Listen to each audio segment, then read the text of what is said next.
형님들 제 레이싱 장비 어떻나요? 내가 볼 땐 이거 최소 T300은 놔야. 트리플 모니터는 돼야지 몰입감이. VR 끼는 게 낫지 않나? 육축은데요 말수 없지. 그래도 레이싱 아, 게임인데 VR 핸들을 하는데요, 바꿔야지. 그럼 일단 CPU부터 바꾸면 되겠네요. 꾸짖을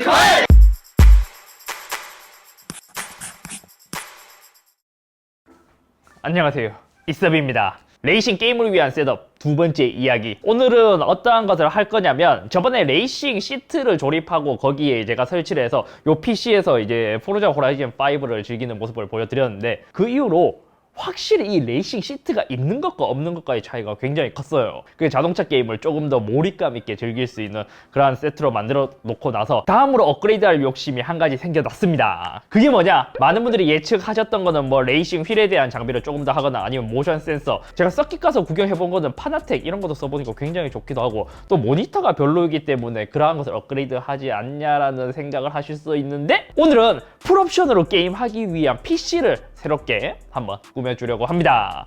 일단 저희가 저번에 조립하고 레이싱 게임을 즐기고 있는 PC가 요거거든요. 이것도 몇 년 전에 제가 영상으로 한번 보여드렸던 것 같아요. NGXT의 H1이라는 케이스이고, 여기에 아마 그때 그 당시 가성비로 유명한 3300X 그리고 1660 슈퍼가 장착된 녀석인데, 이것도 제가 진짜 저희 스튜디오에서 굉장히 많이 잘 사용했어요. PD님들이야 고사양 PC를 사용하지만 일반적인 업무를 보시는 분들은 뭐 이 정도만 해도 충분하기도 하고, 실제로 쉬면서 게임을 할 때도 뭐 롤이나 이런 이제 게임들은 뭐 충분히 돌아가기 때문에 잘 사용하고 있는데, 레이싱 게임을 즐기려고 보니까 이 정도 사양으로는 좀 아쉽긴 하더라고요. 그래서 이제 다음 업그레이드로는 제가 이제 고민을 했던 게 AMD의 7000번대 시리즈, 그게 젠4가 나오면 업그레이드 할 것이냐, 아니면 인텔의 13세대가 나오면 업그레이드 할 것이냐 고민을 했는데, 마침 이번에 AMD에서 새로운 젠4 아키텍처가 공개되었고, 또 AMD에서 그거를 이제 한번 써보라고 CPU를 보내줬기 때문에 나중에 뭐 인텔도 경험해 봐야 되지만 먼저 AMD로 한번 업그레이드해서 이제 풀옵션으로 한번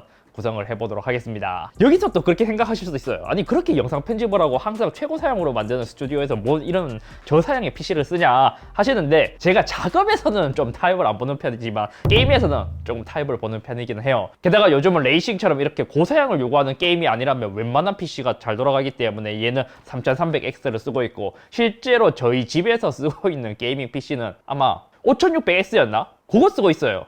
이번에 사용할 CPU는 2022년 9월 27일에 공개된 AMD의 새로운 젠4 아키텍처를 적용한 7000번대 시리즈로 바꿔줄 거예요. 여기서도 몇 가지의 라인업, 7950X에서 뭐 7900, 7700, 7600 막 이런 식으로 출시를 했는데, 저희는 이전에 있던 것과 비교하기에 좀 좋은 녀석이 5950X로 이제 예전 PD님을 조립해 드렸으니까 거기와 한번 비교를 해보기 위해 7950X로 한번 조립해 보려고 해요. 약간 기대가 되기도 한데요. 제가 조립할 시점으로 인텔의 13세대도 새롭게 공개가 되었기 때문에 얘를 먼저 조립해서 써보고, 인텔 13세대 그것도 뭐 대여를 받거나 이제 빨리 써볼 수 있다면 얘와 함께 비교해서 그것도 좋을 것 같은데. 그래서 이제 언박싱을 진행해 보겠습니다. 먼저 라벨에 AMD 라이젠 9 7950X라고 적혀있고, 이번 시리즈에서 특이한 점, 박스에도 적혀있다시피 모든 제품에 쿨러가 포함되지 않는다고 해요. 그만큼 발열이 심하기 때문에 쿨러를 따로 사제로 구입해서 써라. 근데 이 가격이 공개된 걸 봤을 때 이게 $100 정도 더 저렴해졌지 않나요? 그런 걸 생각하면 또 납득할 수 있기도 하고요. 언박싱, 예, 이렇게 잘랐고요. 이번 AMD의 박스는 어떻게 생겼을까? 이것도 관전 포인트인데, 야, CPU가 예전 CPU랑은 아예 느낌이 많이 달라요. CPU랑 스티커가 앞에 들어있고요. 이거 열면 CPU 안에 이렇게 들어있고, 이게 뭐야? 이게 원래 쿨러가 들어있어야 될 자리 같은데?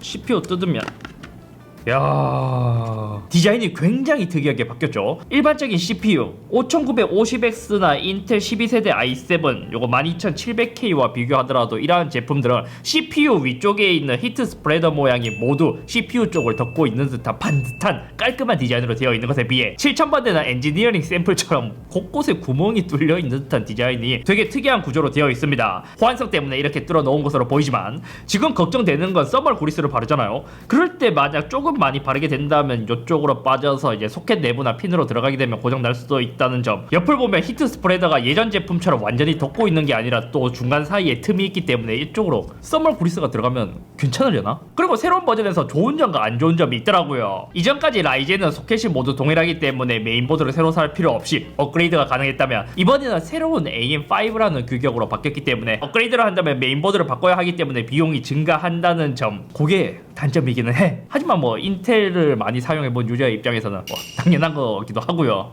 그것도 있네. 7000번대 시리즈는 DDR5만 지원하기 때문에 램도 새롭게 구입해야 되죠. 하지만 또 반대로 좋은 점도 있습니다. 기존까지는 CPU 뒷면에 핀이 있는 배열의 방식으로 PGA라는 것을 사용하고 있었는데 이때의 단점이 뭐냐면 조립할 때 잘못 넣게 되면 핀이 휘게 되는 현상이 있었고, 또 나중에 CPU를 교체하기 위해 뽑았을 때 이게 잘 빠지지 않아서 묵보부를 한다 이런 말들이 있었거든요. 하지만 7000번대 시리즈는 인텔과 동일하게 LGA라는 방식으로 핀이 사라지고 이렇게 매끈한 방식으로 바뀌었습니다. 이것도 5000번대랑 비교하면 핀이 나와 있는 방식과 핀이 들어가 있는 방식 이렇게 모두 다르죠. 또 좋은 점이라면 소켓이 AM4에서 AM5로 바뀌었기는 하지만 쿨러는 기존에 사용하는 것과 동일하게 사용할 수 있다고 합니다. 나머지는 L2 캐시가 2배 증가했기 때문에 캐시로 활용하는 프로그램에서는 좀 더 유리해졌다 하고, 그리고 이번에 맥스 부스트가 다 5GHz를 넘는다고 하거든요. 이게 발열도 걱정되기는 한데 이거는 써봐야 알 것 같고, 이거는 진짜 컴퓨터 좋아하시는 분들은 당연하게 예전에 라이젠을 구입하게 된다면 내장 그래픽이 없기 때문에 외장 그래픽을 구입했었는데, 만약 라이젠을 처음 접하시는 분들은 당연히 인텔처럼 내장 그래픽이 있는 걸 알고 외장 그래픽을 구입하지 않아서 화면이 안 들어오는 케이스가 종종 있기도 했거든요. 하지만 이번 7000번대는 RDNA2 기반의 내장 그래픽이 기본적으로 들어가게 됩니다. 그래서 이걸로 뭐 게임이나 이런 고사양은 즐길 수 없지만 외장 그래픽을 구입하지 않더라도 화면 출력은 가능하다. 그래서 이러한 말을 계속 하기보다 이제 실제로 본격적으로 한번 조립을 해보도록 하겠습니다. 이번에는 조금 다른 방식으로 조립을 한번 해볼 거거든요. 저희 스튜디오의 근황에 대해서 살짝 이제 알려드리자면, 저희 PD님이 새롭게 오실 때마다 어떤 PC를 원하시는지 먼저 물어봐요. 그래서 윈도우를 원하냐 맥을 원하냐 물어보는데, 지금 저희 상황에서는 이 맥 스튜디오가 나오고 나서부터는 제품에 대한 효율이 좋아갖고 모든 PD님께서 맥 스튜디오를 사용하고 있는 상황이고, 예전에 5950X를 조립했던 그 PC는 남고 있는 상황이기 때문에 지금 잠시 이제 놀고 있는 그 PC에 5950X에서 7950X로 교체를 해보도록 하겠습니다. 새롭게 조립을 하는 게 아니라 여기서 교체를 해줄 거고, 교체해줄 부품은 아까 언박싱했던 요거 7950X CPU 바꿀 거고요. 기존까지 사용했던 거는 DDR4를 사용했고 7000번대 시리즈부터는 DDR5만 호환이 되기 때문에 요 삼성 네이버 최저가로 팔고 있는 거 요 두 개 샀습니다. 일단 16기가로 먼저 구입을 했고, 부족하면 32기가까지 늘려봐야지. 그리고 나머지는 거의 다 사용할 수 있는데 CPU의 소켓이 바뀌었기 때문에 메인보드도 새롭게 교체를 해줘야 돼요. X670이 어로스 익스트림이라는 제품입니다. 여기서도 X670 중에서 E가 붙고 E가 안 붙은 제품이 있거든요. 제가 알기로는 이 차이가 PCI 5.0을 지원하냐 지원하지 않냐 요 정도의 차이가 있는 것으로만 알고 있습니다. 이번에 크게 뭐 메인보드에서도 바뀐 특징이 있나? 원래 어로스 익스트림은 워낙 좋잖아요. 여기서 전원부나 뭐 방열판이나 PCI 5.0을 지원하고 뭐 이런 걸 한다. 따로 없지 않을까? 얘는 와이파이도 내장되어 있기 때문에 안테나 들어있고, 나머지는 와 뭔데? 사타 케이블을 많이 사용하지는 않지만 패브릭 재질의 사타 케이블 본 적 있나요? 뭔데? 어로스 USB. 아마 이건 바이오스 업데이트할 때 쓰는 건가? 이건 뭔데? 잠깐만. USB 덱? 뭔데? USB 덱도 줘요? 나 이거 USB 덱까지 주는 메인보드 처음 봤네. 이제는 진짜 메인보드도 고급스럽다. 고급스러워. 조립하기 전에 테이프 다 떼주고. 여기가 전원부가 있는 자리인 것 같은데 방열판이 진짜 어마어마하게 커요. 게다가 여기도 SSD가 들어가는 자리. 이전에 하이닉스의 P41 PCI 4.0을 지원하는 SSD를 리뷰했을 때 발열이 꽤 심하다고 했었는데, 요즘 메인보드들은 이렇게 그 발열이 심한 걸 아니까 미리 방열판을 되게 두껍게 만들어 놓은 모습을 볼 수 있죠. 그래서 이렇게 있고, 먼저 CPU 한번 미리 연결을 해볼까요? 이번에 발열이 또 심해갖고 무조건 3열 순행을 써야 되기 때문에 쿨러 가이드부터 좀 제거를 해줄게요.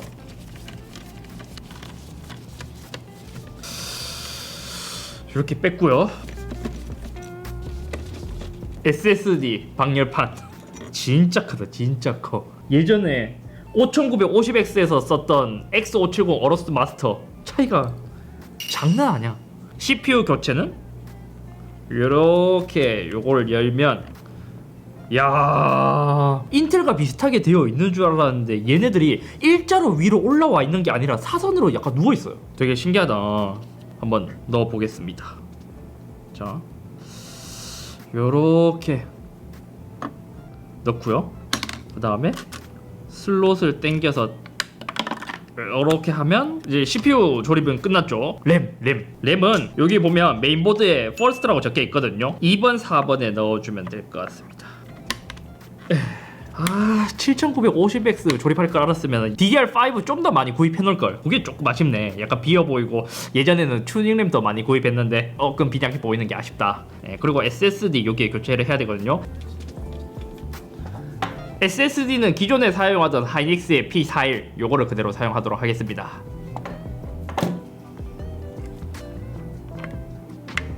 SSD 넣고요. 요즘은 M.2 SSD 장착할 때 따로 드라이버를 돌리지 않더라도 요렇게 그냥 레버로 당기는 게 진짜 편해. 세상이 많이 좋아졌어. 그리고 방열판도 장착해주면 되죠. 이렇게 하고 이제 여기 있는 거를 이제 빼야 돼요. 그래픽부터.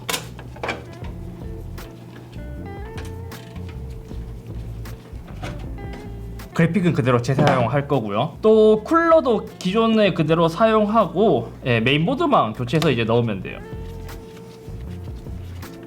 오우.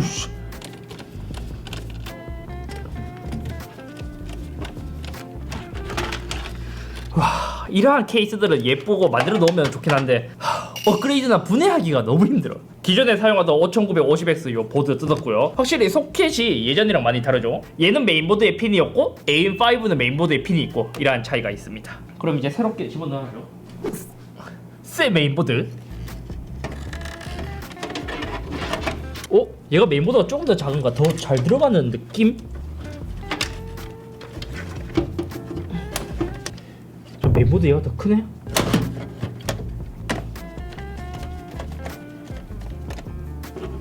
힘들게 케이스 교체는 다 했고, 혹시 저처럼 이 보드에 이 케이스를 쓰실 분들은 이렇게 하지 마세요. 이게 너무 빡빡해갖고 포기해야 될 부분이 많기 때문에 추천드리진 않습니다. 아무튼 이제 마지막으로 CPU에 써멀 그리스를 발라서 쿨러만 연결해주면 되는데, 또 이번 CPU는 특이한 모양으로 생겼기 때문에 이걸 잘못 바르면 또 새어나갈 수도 있잖아요. 그래서 여기에 한번 바르기 전에 약간의 테스트를 한번 해보려고요. 이것도 예전부터 써멀 그리스를 어떻게 발라야 되냐 이러한 논쟁이 되게 많았었잖아요. 저는 예전부터 아주 얇게 펴서 발라줬는데 이제 사람마다 요거는 취향에 따라 조금 다르긴 합니다. 여기 앞에 문방 가서 요 아크릴판 사봤는데 요렇게 누르면 대략적으로 볼 수 있겠죠. 이것도 제가 처음 한 사실인데, 써멀 그리스 인텔은 바를 수 있는 가이드가 정해져 있었습니다. 인텔은 그냥 중앙부에 콩만하게 그냥 살짝 짜면 된다고 했는데, 이 정도면 양만 해도 되려나? 한번 해볼게요.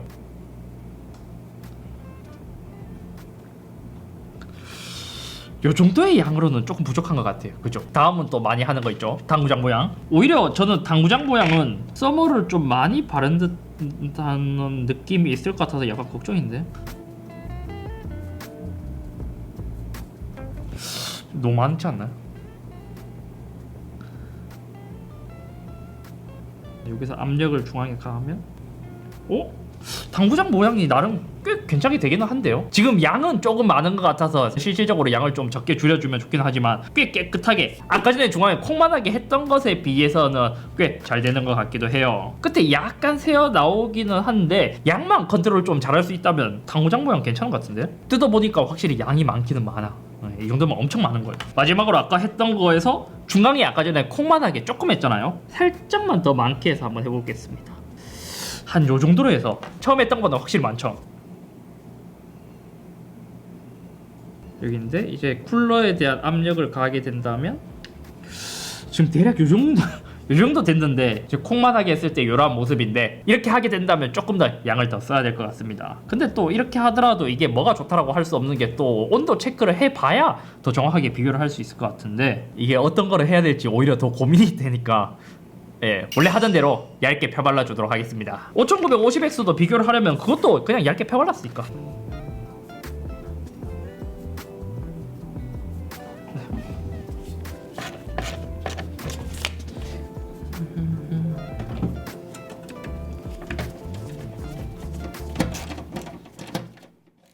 새로운 7000번대 설치하고, 이게 원래 이 정도까지 할 일까지는 아니었고 그냥 우리가 하는 자동차 게임 그거를 조금 더 즐겨보기 위한 새로운 PC만 조립하고 끝내려고 했는데, 또 새로운 7000번대가 궁금해서 참을 수가 없어 몇 가지 조금 더 테스트를 진행해보긴 했어요. 지금은 전문적인 이제 벤치 테스트 자료들이 많기 때문에 뭐 이제 저는 전문적이기보다 제가 사용하는 환경에 따라서 어떠한 변화가 있는지 그거를 집중적으로 한번 살펴봤거든요. 다른 테스트비에 조금 다른 점이 있다면, 보통 이제 7950X 같은 경우에는 빅타워 케이스, 그리고 이제 통풍이 잘 되는 그런 케이스를 쓰지만 저희는 미들타워 케이스를 썼다는 점, 그리고 이번에는 수냉 쿨러가 거의 필수인데 이것도 제가 케이스를 좀 예쁘게 꾸미기 위해 3열이 아닌 2열 수냉을 썼기 때문에 아마 점수가 좀 낮게 나올 것 같기는 해요. 왜냐면 요즘 CPU들의 발열이 굉장히 심하니까. 그래서 이제 벤치를 몇 가지 한번 테스트를 해봤습니다. 가장 먼저 시드벤치 R23 테스트.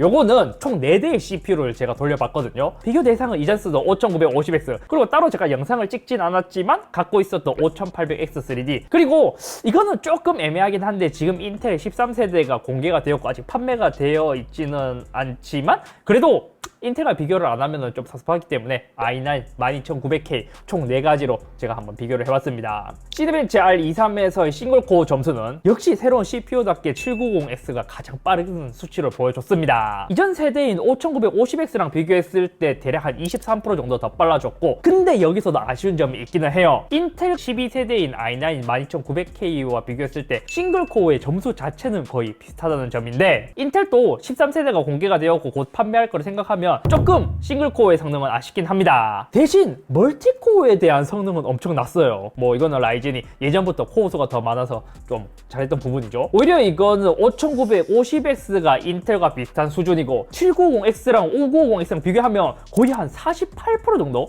더 빠른 수치를 보여줬습니다. 이렇게 멀티코어의 점수가 더 많이 증가했기 때문에 멀티코어를 더 갈구는 작업을 많이 한다면 성능에 대한 차이를 꽤 크게 느낄 수 있을 것 같아요. 그리고 스마트폰에서도 많이 하는 거죠. 긱벤치 5로 돌렸을 때도 싱글코어의 점수는 이번에 7950X가 가장 빨랐습니다. 5950X 대비 33% 정도 더 빨랐거든요.